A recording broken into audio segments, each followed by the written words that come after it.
കാട്ടാന ആക്രമണം ഭീതി പരത്തുമ്പോൾ ആനപ്പേടിയിൽ കഴിയുകയാണ് ഇടുക്കി വളകോട് നിവാസികൾ. രാത്രികാലങ്ങളിൽ ആനകൾ വീട്ടുമുറ്റത്ത് വരെ എത്തുകയാണ്.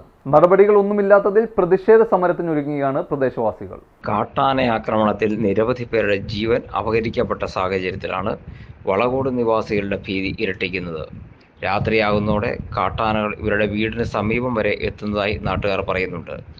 കഴിഞ്ഞ രാത്രിയിൽ ഇടുക്കി വളകോട് പാലക്കാവിൽ 5 വീടുകൾക്ക് സമീപം കാട്ടാനകൾ എത്തിയത് വലിയ ആശങ്കയാണ് സൃഷ്ടിച്ചത്. പാലക്കാവ് കൊച്ചാനിമൂട്ടിൽ ഉഷ, ഓമന, രവി, റോയി, തങ്കച്ചൻ, റിജു പോൾ എന്നിവരുടെ വീടിന് സമീപമാണ് കാട്ടാനകൾ എത്തിയത്.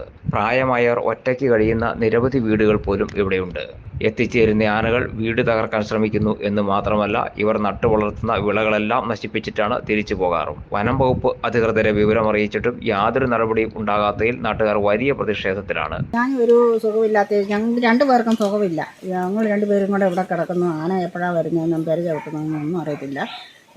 ഈ മുറ്റത്ത് വന്ന് ആന ചക്ക പറിച്ചു തോന്നുന്നു കഴിഞ്ഞ കൊല്ലം. അത് അതെല്ലാം നശിപ്പിച്ചു. അത് കഴിഞ്ഞ് ഞാൻ പിന്നെ ഇട്ട ഇല വൈക. അങ്ങനെയൊക്കെയുള്ള നാശങ്ങളാണ് ഞങ്ങൾക്ക് ഇവിടെ വരുന്നത്. ഇതിന് മുമ്പൊന്നും അങ്ങനെ വന്നിട്ടില്ല. ഇപ്പോൾ ഈ 2-3 വർഷമായിട്ടാണ് ഈ ആനയുടെ ശല്യം. അല്ല, ആന ശല്യമൊന്നും ഇല്ലായിരുന്നു. റിപ്പോർട്ടൊക്കെ ചെയ്തിട്ടൊന്നും ഞങ്ങൾക്ക് ഒരു 100 രൂപ കാശ് പോലും കിട്ടിയിട്ടില്ല.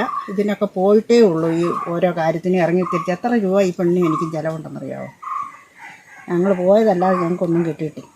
കാട്ടുതീ അണയ്ക്കുന്നതിന് വേണ്ടി ഉദ്യോഗസ്ഥർ പല സ്ഥലങ്ങളിലും തീയിടുന്നത് കാട്ടാനകൾ നാട്ടിലേക്ക് ഇറങ്ങാൻ കാരണമാകുന്നുവെന്ന് നാട്ടുകാർ പറയുന്നുണ്ട്. വനത്തിന് ചുറ്റും ഫെൻസിംഗ് സ്ഥാപിക്കുമെന്ന അധികൃതരുടെ ഉറപ്പ് ഇതുവരെ പാലിച്ചിട്ടുമില്ല. പ്രത്യക്ഷ സമരത്തിലേക്ക് നീങ്ങേണ്ട അവസ്ഥയിലാണ് തങ്ങളെന്ന് നാട്ടുകാർ പറയുന്നു. എന്റെ കാഴ്ചയ്ക്ക് ചില ബുദ്ധിമുട്ടുകൾ അനുഭവപ്പെടാൻ തുടങ്ങിയത് ഈയിടെയാ. ആദ്യം ടെൻഷനായി. മകളാ പറഞ്ഞത് അഹല്യയിൽ പോകാൻ.